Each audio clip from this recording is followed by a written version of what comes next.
Que la paix, la lumière et la présence d'Allah soient avec vous, chers frères et sœurs en islam. Il existe des vérités que l'on préfère ignorer, des réalités que le cœur ressent, mais que l'âme hésite à affronter. Parfois, au milieu du silence de la nuit, une question nous traverse. Suis-je réellement prêt pour ce qui vient après la mort? As-tu déjà ressenti que ton âme cherche quelque chose de plus profond? Pourquoi certaines épreuves nous touchent-elles si fort, comme si elles voulaient nous réveiller? Aujourd'hui, nous allons parler d'un péché qui ne te quittera pas, même dans la tombe. Un péché dont les conséquences dépassent cette vie, un acte qui continue d'écrire ton destin même après ton dernier souffle. À travers les paroles éclairantes du docteur Zakir Naik, nous allons comprendre une vérité que beaucoup négligent, les péchés qui persistent après la mort. Allah dit dans le Coran, « Nous écrivons ce qu'ils ont avancé et leurs traces » Sourate Yassine 36-12. Abonne-toi à Paroles qui réveillent, aime, commente et partage cette lumière autour de toi. Cette vidéo n'est pas un hasard. Elle est une lumière envoyée par Allah pour toi. C'est une mission divine. 1. Le péché qui continue après ta mort. Il existe un type de péché plus effrayant que tous les autres. Un péché silencieux, un péché patient. Un péché qui ne s'arrête pas lorsque ton cœur cesse de battre. Nous pensons souvent que la mort est une frontière, une fin, une coupure nette entre nos actions et leurs conséquences. Mais en réalité, certaines actions refusent de mourir avec nous. Le prophète, que la paix et le salut d'Allah soient sur lui, nous a enseigné une vérité bouleversante. Lorsque le fils d'Adam meurt, ses œuvres s'arrêtent, sauf 3 choses. Une aumône continue, une science bénéfique, un enfant pieux qui invoque pour lui. Ce hadith nous montre que certaines bonnes actions continuent après la mort, mais il nous alerte aussi indirectement sur l'inverse, car de la même manière que le bien peut continuer, le mal peut également se prolonger. Imaginez un instant. Une personne banalise un péché. Elle le rend normal. Elle en parle avec légèreté. Elle le montre sans honte. D'autres regardent, d'autres imitent. Puis ces personnes influencent encore d'autres. Et ainsi naît une chaîne invisible. Une chaîne qui grandit dans l'ombre. Une chaîne qui ne s'arrête pas lorsque la première personne est placée dans sa tombe. Allah dit dans le Coran, « Nous écrivons ce qu'ils ont avancé et leurs traces. » Sourate Yassine 36-12. Le mot « leurs traces » est profond. Il ne s'agit pas seulement de ce que tu fais directement. Il s'agit de l'empreinte que tu laisses derrière toi, de l'écho de tes actions, de l'influence que tu exerces. Chaque parole est publiée, chaque comportement affiché, chaque incitation au mal. Tout cela devient une trace. Et ces traces peuvent continuer à être inscrites même lorsque ton corps est immobile sous la terre. C'est cela le péché persistant. Peut-être que tu penses « je n'ai fait de mal à personne ». Mais as-tu encouragé quelqu'un à désobéir? As-tu ridiculisé un commandement d'Allah? As-tu partagé quelque chose qui éloigne les cœurs de la droiture? Parfois, le mal ne crie pas. Il s'installe doucement. Il se propage subtilement. Il s'habille de modernité, de liberté, d'humour. Le prophète, que la paix et le salut d'Allah soient sur lui, a également dit « Celui qui instaure en islam une mauvaise tradition emportera le péché et le péché de ceux qui l'appliquent après lui, sans que cela ne diminue leur propre péché. » Cette parole est lourde. Elle signifie que ton influence peut devenir un fleuve de lumière ou un fleuve d'obscurité. Imagine la scène. Tu es dans la tombe, seul. Le monde continue sans toi. Mais quelque part, quelqu'un répète un acte que tu as normalisé. Quelqu'un commet un péché parce que tu l'as rendu acceptable. Et à chaque répétition, une ligne s'ajoute dans ton livre d'action. Tu ne peux plus agir. Tu ne peux plus corriger. Tu ne peux plus supprimer. Le péché persistant est comme une graine plantée dans l'obscurité. Si la graine est mauvaise, elle ne cesse pas de pousser parce que tu es parti. Elle développe des racines. Elle produit des fruits amers, et chaque fruit contient de nouvelles graines. C'est pour cela que l'islam insiste tant sur la responsabilité individuelle et collective. Tu n'es pas seulement responsable de tes actes directs, tu es aussi responsable de ce que tu inspires, de ce que tu encourages, de ce que tu rends banal. Chaque trace compte. Chaque influence pèse. Chaque exemple parle. La vraie question n'est pas seulement « quel péché ai-je commis ?» La vraie question est « quel péché ai-je laissé derrière moi ?» 2. L'influence, une responsabilité immense.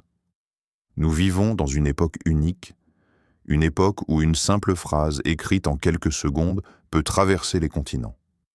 Une vidéo enregistrée dans une chambre peut atteindre des milliers, parfois des millions de cœurs. Un commentaire laissé sous une publication peut influencer une génération entière. Jamais l'influence n'a été aussi accessible. Et jamais la responsabilité n'a été aussi lourde. Autrefois, l'impact d'un individu était limité à son entourage proche. Aujourd'hui, une seule parole peut devenir virale. Elle peut être partagée, copiée, imitée, répétée. Et derrière chaque partage, il y a une âme. Derrière chaque vue, il y a un cœur. Derrière chaque imitation, il y a un acte inscrit auprès d'Allah. Le prophète, que la paix et le salut d'Allah soient sur lui, a dit « Celui qui appelle à un égarement aura un péché équivalent à celui de ceux qui le suivent, sans que cela ne diminue leur propre péché. » Cette parole devrait nous faire trembler. Elle signifie que ton influence ne s'arrête pas à ton intention, elle s'étend aux conséquences. Si tu facilites un péché, si tu l'embellis, si tu le rends attirant, tu participes à son expansion. Et chaque personne qui tombe à cause de cette influence devient une ligne supplémentaire dans ton livre d'action. Réfléchis un instant. Une moquerie envers un commandement d'Allah, une plaisanterie qui ridiculise le hijab, une vidéo qui banalise la désobéissance aux parents, une parole qui normalise le haram. Peut-être que cela semble léger, peut-être que cela paraît insignifiant, mais pour quelqu'un qui hésitait encore, cela devient une justification. Pour quelqu'un de faible, cela devient une permission.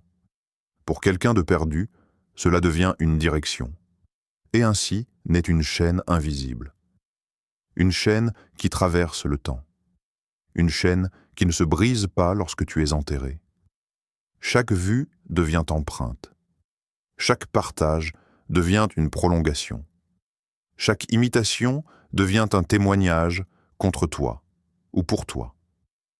Allah nous rappelle dans le Coran qu'il écrit tout, pas seulement les grands actes spectaculaires, pas seulement les péchés évidents, mais aussi les traces, les conséquences, les impacts. Nous sous-estimons souvent le pouvoir d'une influence. Pourtant, regarde comment une seule personne peut transformer une mode, une pensée, une tendance. Si une mode vestimentaire peut influencer des millions, que dire d'une parole qui touche la foi? Si un défi sur Internet peut être reproduit partout, que dire d'un comportement qui banalise la désobéissance à Allah? Le danger, c'est la normalisation. Quand le péché devient habituel, quand il cesse de choquer, quand il devient divertissement, il pénètre les cœurs sans résistance. Et celui qui a contribué à cette normalisation porte une part du fardeau. Imagine maintenant la scène dans la tombe. Tu es seul. Le silence est total. Mais quelque part, sur terre, quelqu'un reproduit ce que tu as encouragé. Quelqu'un répète ce que tu as publié. Quelqu'un continue ce que tu as commencé. Et à chaque répétition, ton compte continue de s'alourdir. L'influence est un dépôt sacré. Tu peux l'utiliser pour rapprocher les gens d'Allah, pour rappeler la prière, pour encourager la pudeur, pour défendre la vérité, ou tu peux l'utiliser consciemment ou inconsciemment pour éloigner les cœurs de la lumière. Chaque téléphone entre tes mains est une responsabilité. Chaque plateforme est un témoignage. Chaque publication est une semence. La question n'est pas seulement combien de personnes me suivent. La vraie question est vers quoi suis-je en train de les conduire? 3. La tombe n'est pas la fin. Nous avons grandi avec l'idée que la mort est une fin, une fermeture, un point final au bout d'une phrase appelée vie. Quand quelqu'un est enterré, les gens rentrent chez eux, le monde continue de tourner et il semble que tout soit terminé. Mais en islam, la mort n'est pas une disparition. C'est un passage, une transition, une porte qui s'ouvre sur une réalité plus vaste et plus intense que tout ce que nous avons connu. La tombe n'est pas un néant. Elle est une étape, le début du barzakh, cette vie intermédiaire entre ce monde et le jour du jugement. Le prophète, que la paix et le salut d'Allah soient sur lui, nous a enseigné que la tombe peut être soit un jardin parmi les jardins du paradis, soit un trou parmi les trous de l'enfer. Cela signifie que dès les premiers instants après l'enterrement, une nouvelle dimension commence. Imagine la scène. Les pas s'éloignent. La terre est posée sur toi. Le silence devient absolu. Tu entends les derniers bruits du monde s'effacer, puis vient la réalité. Les questions, la confrontation avec tes œuvres. À ce moment-là, tu ne peux plus prier. Tu ne peux plus donner en aumône. Tu ne peux plus corriger une erreur. Tout semble figé. Mais est-ce vraiment figé? Si tu as laissé derrière toi un péché persistant, alors ton livre d'action, lui, ne s'arrête pas. Pendant que ton corps repose sous la terre, tes traces continuent peut-être de circuler à la surface. Quelqu'un reproduit ton exemple. Quelqu'un continue une habitude que tu as initiée. Quelqu'un diffuse encore ce que tu as lancé. Et chaque répétition devient une ombre supplémentaire. Allah nous dit qu'il écrit ce que nous avons avancé et nos traces. Les traces ne meurent pas avec nous. Elles vivent dans les autres. Elles vivent dans les habitudes que nous avons normalisées. Elles vivent dans les chemins que nous avons ouverts. Imagine être dans l'obscurité de la tombe et sentir que ton livre continue de se remplir. Non pas de lumière, mais d'ombre. Non pas de récompense, mais de poids. Cette pensée devrait faire frissonner le cœur sincère. Car la tombe est un lieu de vérité. Là-bas, il n'y a plus d'illusion, plus de justification, plus de « ce n'est pas si grave ». Tout devient clair. Dans ce monde, le péché peut sembler léger. On rit, on oublie, on passe à autre chose. Mais dans la tombe, chaque acte prend sa vraie dimension. Chaque influence révèle sa portée réelle. Ce qui semblait insignifiant peut devenir immense. Ce qui paraissait tendance peut devenir un regret brûlant. Et le plus difficile, c'est l'impuissance. Dans cette nouvelle étape, tu ne contrôles plus rien. Tu ne peux plus supprimer une publication. Tu ne peux plus retirer une parole. Tu ne peux plus dire à quelqu'un « Arrête, ne fais pas ça à cause de moi ». Le temps de l'action est terminé. Seul le temps des conséquences demeure. La tombe n'est donc pas la fin. C'est le début de la récolte. Si tu as semé du bien, tu commenceras à sentir sa douceur. Si tu as semé du mal, tu commenceras à percevoir son poids. Et si ce mal continue à être semé par d'autres à cause de toi, alors la récolte ne cesse pas. Chaque jour qui passe sur terre peut devenir un jour supplémentaire inscrit dans ton livre, même si toi, tu es déjà sous la terre. Cette réalité change tout. Elle transforme notre manière de voir nos actes. Elle nous rappelle que notre influence dépasse notre existence physique. Elle nous montre que la responsabilité ne s'arrête pas au dernier souffle. La tombe n'est pas la fin de ton histoire. C'est le début de la vérité de tes traces. 4. La miséricorde d'Allah, effacer les traces du mal. Après avoir entendu tout cela, un cœur sincère pourrait trembler. Peut-être que tu penses, et si j'ai déjà laissé de mauvaises traces? Et si des gens commettent encore un péché à cause de moi? Cette pensée peut être lourde, elle peut même devenir écrasante. Mais l'islam n'est pas une religion de désespoir, C'est une religion d'espoir puissant, une religion de retour, une religion de miséricorde infinie. Allah est Ar-Rahman, Ar-Rahim. Sa miséricorde dépasse tes fautes, elle dépasse tes erreurs, elle dépasse même tes mauvaises influences si tu reviens vers lui sincèrement. Le plus grand piège de Satan n'est pas seulement de te faire tomber dans le péché, c'est de te faire croire qu'il n'y a plus de retour possible, de te murmurer « c'est trop tard pour toi ». Mais tant que ton cœur bat, la porte du Tauba est ouverte. Tant que ton âme n'a pas atteint la gorge, le repentir est accepté. Allah dit dans le Coran, certes, les bonnes actions effacent les mauvaises. Sourate Hud 11, 114. Ce verset est une lumière. Il ne dit pas que les bonnes actions cachent donc les mauvaises. Il dit qu'elle les efface, elle les nettoie, elle les remplace. Cela signifie que ton histoire n'est pas figée, ton livre n'est pas scellé. Tu peux encore changer ce qui y est écrit. Mais le repentir sincère ne consiste pas seulement à dire « Astaghfirullah ». Il a des conditions profondes. D'abord, arrêter immédiatement le péché. Ensuite, ressentir un regret sincère dans le cœur. Puis, prendre la ferme décision de ne pas y retourner. Et s'il y a eu un tort envers les autres, réparer autant que possible. Si tu as mal, corriger ton influence. Si tu as diffusé une erreur, diffuse la vérité avec la même énergie. Si tu as encouragé le haram, encourage maintenant la droiture. Si tu as normalisé un péché, commence à normaliser la crainte d'Allah. Imagine la beauté de cela. Au lieu que tes traces deviennent des ombres dans ta tombe, elles peuvent devenir des lumières. Chaque correction que tu publies peut effacer une ancienne erreur. Chaque rappel que tu partages peut compenser un ancien égarement. Chaque personne que tu aides à se rapprocher d'Allah peut devenir une source continue de récompense pour toi. Le repentir ne fait pas que nettoyer le passé. Il transforme ton avenir. Allah dit également dans le Coran que pour ceux qui se repentent sincèrement, il peut transformer leurs mauvaises actions en bonnes. Quelle immense générosité! Cela signifie que même tes erreurs peuvent devenir une élévation si elles te poussent à revenir vers lui avec humilité.